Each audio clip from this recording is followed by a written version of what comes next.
Namaste. We are with Gautamji once again on our next podcast. Gautam, thank you as always for your time. Most welcome, Nick. Gautam, there's been a lot of good feedback on the podcast, which has been very encouraging. And one devotee particularly asked if we could get your commentary on the Brahmagyan Leela, where a devotee had come to Baba and was in a very big rush to have Brahmagyan imparted by Baba. Yes, I And remember that. Yeah. yes, so if you know what are the learnings and pointers one can take away from this very vital Leela Baba has shown us. So, from what I recollect of this story, this man was quite wealthy. He was a wealthy man who, had a lot of his material needs fulfilled already and was in search for Brahmagyan, which is the knowledge of Brahman or the knowledge of creation, if you call it that. And he came to Sai Baba and asked him for Brahmagyan and said he wanted it now. That was what I remember. He was very emphatic. But then, as we all know, that Sai Baba could see beyond the obvious, and then therefore the Leela plays out, because what Sai Baba does is, in the presence of this wealthy man who had come to ask for Brahmagyan, Sai Baba asks one of his devotees to go and collect some money from someone else's home. Yes. And 5 rupees or something, and dispatches this devotee off to collect the money. And in 10-15 minutes, this devotee comes back and says, so and so was not at home, so I was not able to collect the money. And then Sai Baba says, never mind, you go to this other devotee's home. And again dispatches the devotee off to that person's home. And again he comes back saying that person was not at home. And then this repeats itself a few times. And while this is happening, this wealthy man who was sitting and asking for Brahmagyan, he is witness to all this. But that is it. Nothing else happens beyond that. And then Sai Baba, after doing this Leela a few times, tells this man that in front of you I have sent someone to collect money from various devotees and they have not been home. And you are so wealthy that it did not even occur to you to part with that money, because you have so much more of it in your pocket. You see, and then what kind of Brahmagyan are you looking for? If you are so attached to your money that it does not even strike you to put your hand in your own pocket and offer this money, then where's the question of you getting Brahmagyan? You see, because the knowledge of creation or the knowledge of the universe or whatever you may call it, if one does not feel for others, then getting that knowledge is impossible. You see, so here was a wealthy man who had so much more money, but that feeling didn't arise that, oh, Baba needs the money. Even that feeling didn't arise. So obviously the motive was so self-centric and so rooted in me, that I want Brahmagyan, that it was blind to everything else. It was blind to this Leela. Now Baba obviously dispatched his devotee to various people's homes, knowing they would not be at their homes. Absolutely. Otherwise the Leela would not play out, you see. But this is what he was pointing to, that you may want what you want, but what is the intent behind it? Because if you truly didn't consider yourself separate from others, leave alone me as Sai Baba, then how is it possible, if you are going to be so stingy, so miserly, that the thought does not occur to you, how can you even dream of getting Brahmagyan? You see, and so this, I think, is a big lesson for everyone, because we all are not only so materialistic, but we are so me-centric. What is in it for me? What will I get out of this situation? What will I get out of this relationship? You see, and this was a classic display of, Baba laid bare the ego, so to speak, of this wealthy man through this example. Gautam, generally speaking, all saints have said money is something that has to be shunned, not for money itself, because it can give someone a puffed sense of that they are in control. It can bloat their ego up or give them that sense of doership. And that is also one of the aspects. You see, I would not say it has to be shunned in the sense in this day and age we all know how crucial money is. The problem, what has happened with money is actually the means to an end. It is needed to buy things, for example. What has happened is we have made money itself the end. We have made money itself the object of our attention and desire. And then we hanker after money and go and collecting more and more money. That has become a problem for most of us. Now the sage does not do that. You see, the sage is so generous with his money because he knows that to give money to others is to give money to himself. That is the sage's relationship with money, whereas our relationship has got corrupted. Not only do we hoard the money, not only do we go after the money, but we tend to even do it to the detriment of others. Yes. You see. Now I'll give you another classic example. I think it's in another story of Sai Baba's or what he mentioned once. It was regarding a government official who came to him and he told the government official that if you are involved in taking bribes, you are not my devotee. So there's no point coming and prostrating before me and saying, you are my Lord and Master, and on the side, because of the job you are in, you take advantage of it and harm people by taking bribes. You see, so this is the maya of money, and more so in this day and age what it has become. And that is why these Leelas of Baba, especially to do with money, I think are most crucial. Our relationship with money must be a pure one.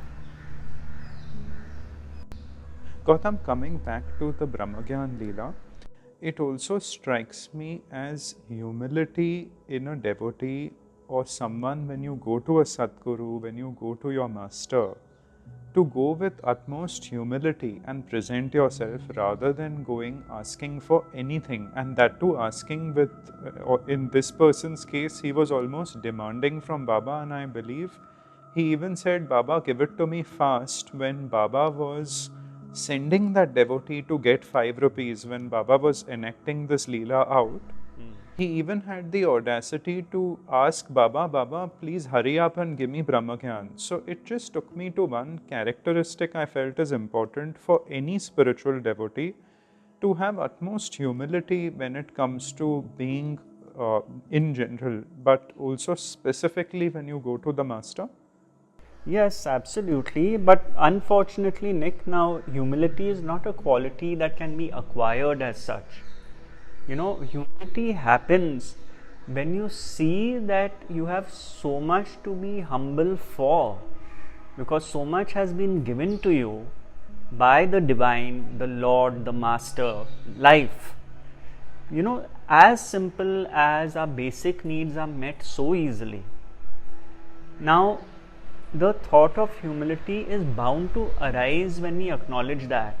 But what has happened is we've taken all that for granted and we want more. So humility is a prerequisite, because if we don't have that when we approach a master, let's say, then our ego is going to be taught very harsh lessons. Yes. Which is exactly what has happened with many stories in the Sai Satcharita. When people go with a puffed up ego, they have learnt very hard lessons. And it is through those lessons that one learns to be humble. And if one does not learn that, then you can be quite sure that the universe will send you umpteen number of lessons till you learn that.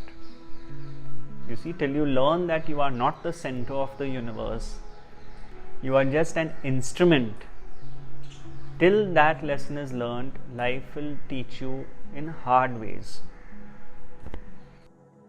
Gautam, Baba had spoken about some prerequisites for self-realization in that chapter. This is covered in detail.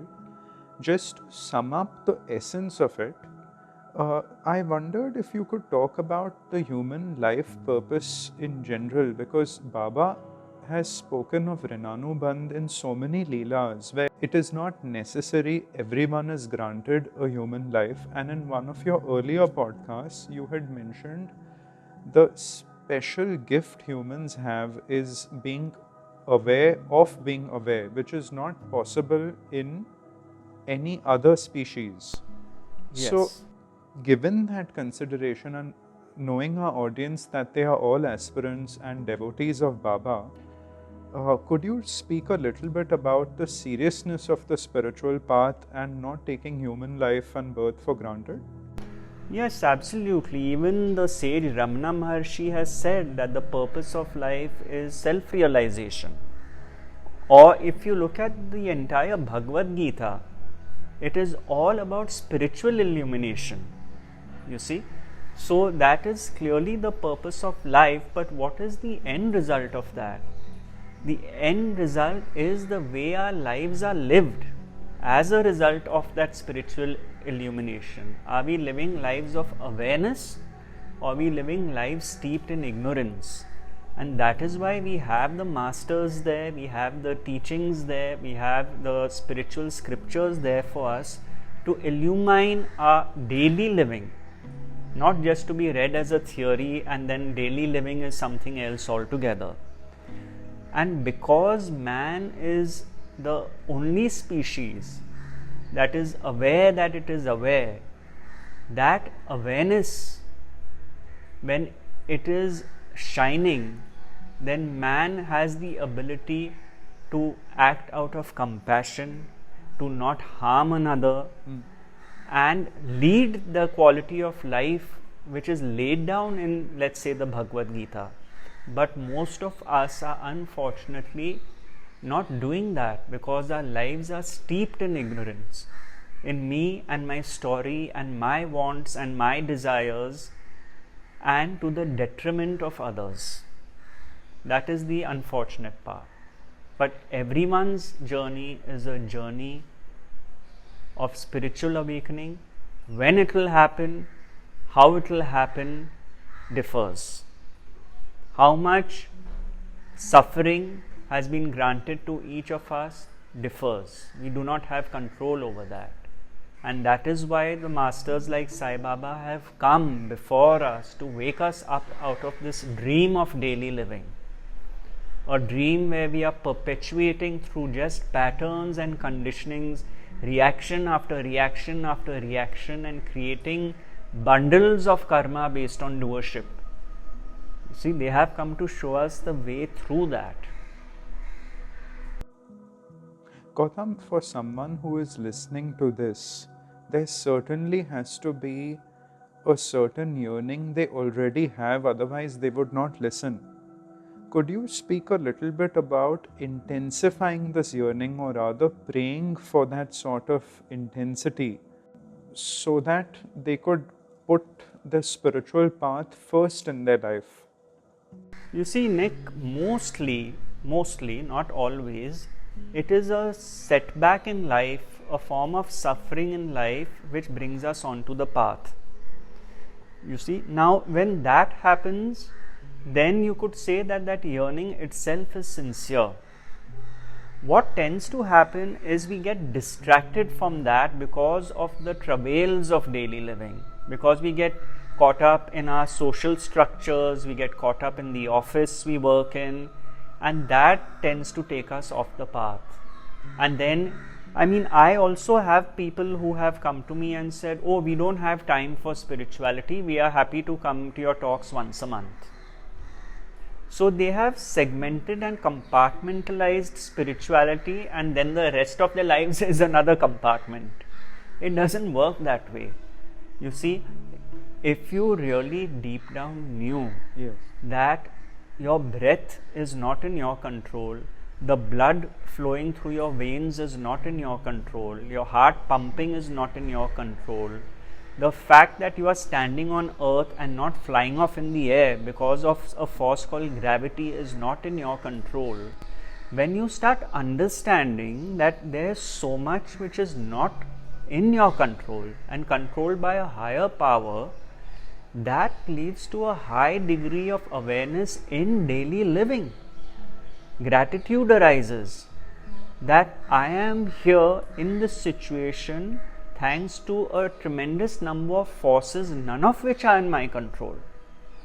And therefore, how is my quality of life? How is my engagement with life? Am I aware of the harm I am doing to others or to myself? Am I aware of the content of my thoughts during the day? That is the spiritual awakening. That is the spiritual journey. Now, this should be happening naturally, because if it is not happening naturally, that means you are still mired in the game of life. Yes. You see, so to be honest, there is really nothing you can do as such to intensify the spiritual yearning, but to allow it to happen, because that is what will happen. The only question is we tend to delay it. We delay it and delay it and delay the inevitable, because let's not forget, everyone's journey is the journey home. We are all going to a destination which is the same destination where we came from. Our existence here is temporary, transient. We all know that. Now, the few years that we have been given, if our spiritual fire burns brightly during those years, we are only doing ourselves a favor. We are not doing anyone else a favor. You see, so that is something which has to be seen by the individual.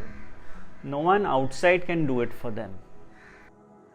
Gautam, in the Brahmagyan Leela, Baba specifically talks about discrimination and dispassion being very, very vital. They almost help us navigate through daily life, choosing the right over the pleasant. And could you talk about that aspect with awareness, and by the grace of the Guru, one will get dispassion and discrimination? Yes, Nick, because it's a natural outcome of the process, you see. Now, supposing you know that all your pleasures and pains, as has been your own life's experience, have come and gone, they are fleeting, they are transient, automatically detachment develops. Because if that detachment doesn't develop, then one is involved in the various pleasures and pains, and that leads to suffering.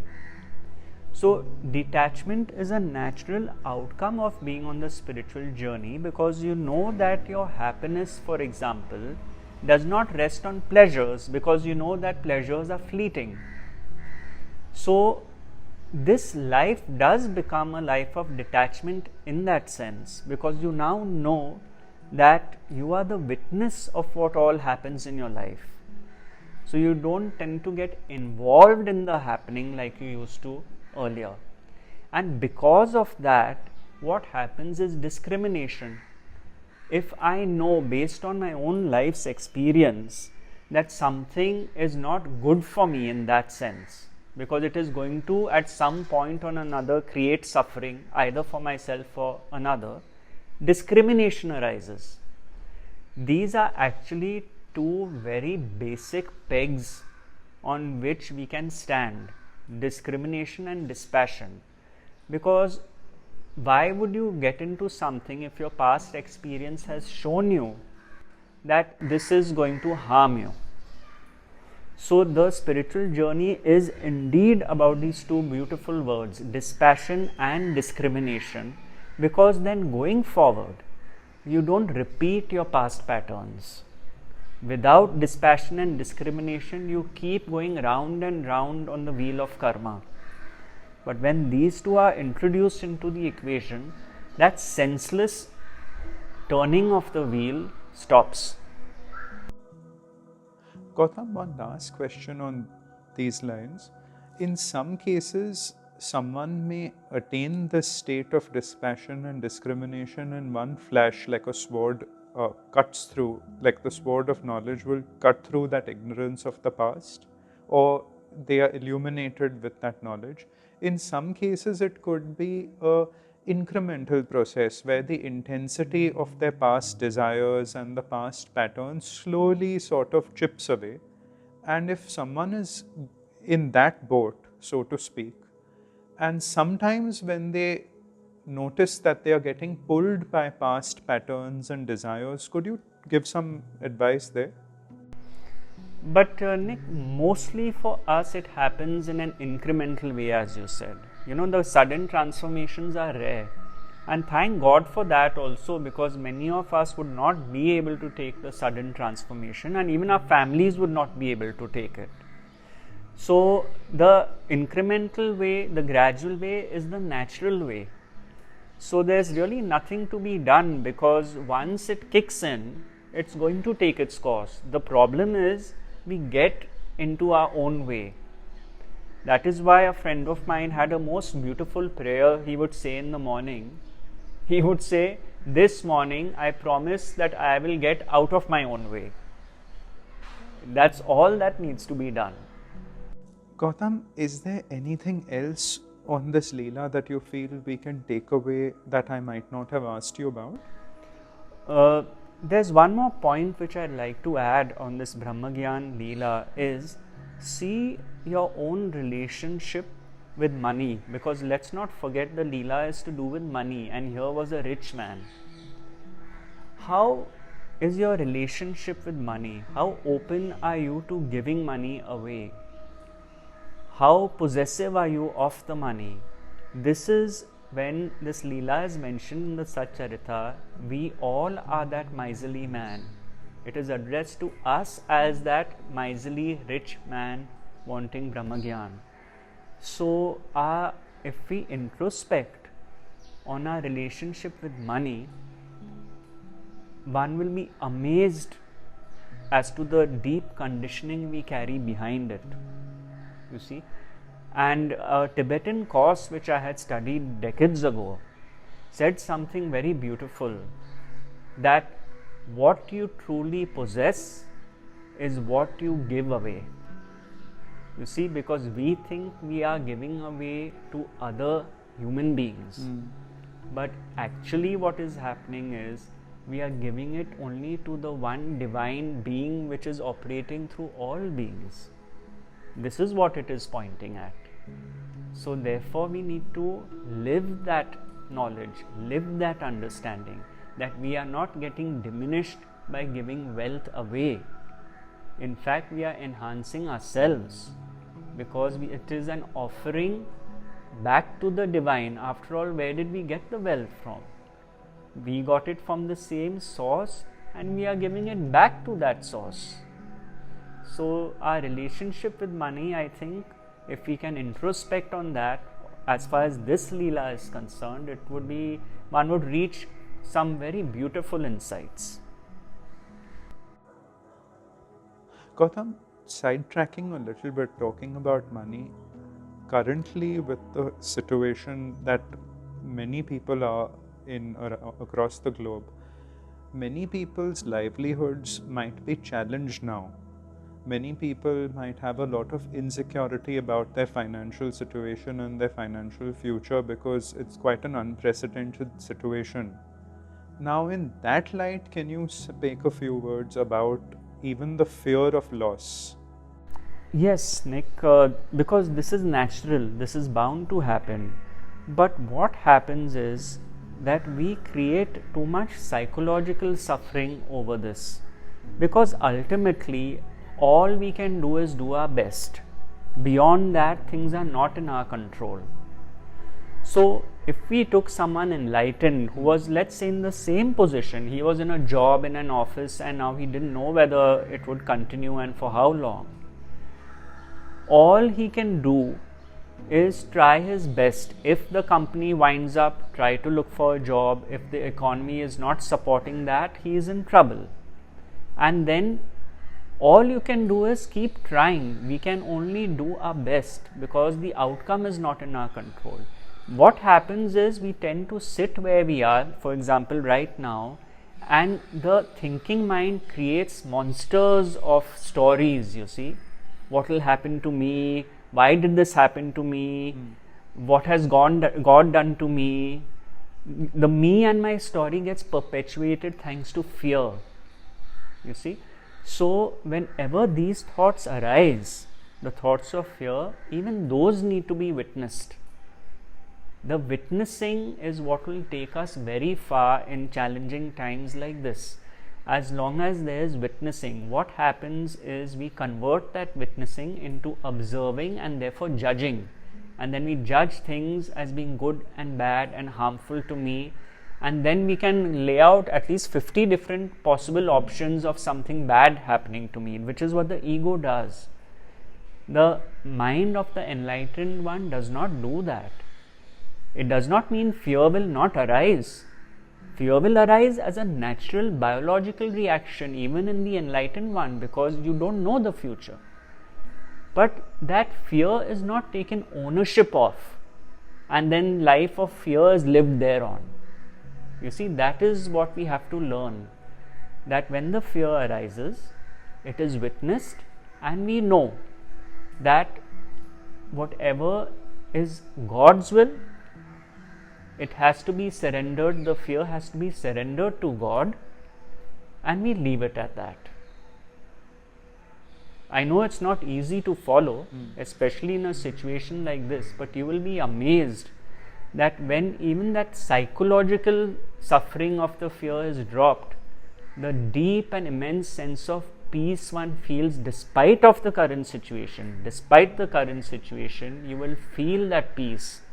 And that peace is nothing but, as Baba says, have faith in me, have faith in the divine. Because things happen according to prarabdha. That is, it is that faith which brings the peace, which gives the strength to deal with situations like that. Could we end by a prayer to Baba that devotees can have in their heart of surrender, of could you share something like that devotees could just pray to Baba? Could you give a little prayer? You see, Nick, I will. It reminds me of what my spiritual teacher Ramesh Balsekar said as what is one of the most genuine prayers. The most genuine prayer is a prayer of gratitude. Oh Lord, you have given me so much that I trust that you will give me exactly what I need to take me further on life's journey. And that is why I am grateful to you. That is so important because we take it for granted. Whereas a prayer of gratitude, that I already have received so much from you, that I am surrendered to you as a devotee, and I am surrendered because I know thy will be done. Wonderful, Gautam. Thank you for your beautiful insights, and our deepest gratitude to you and to Baba. Not at all, Nick. Not at all. Thank you, Gautam.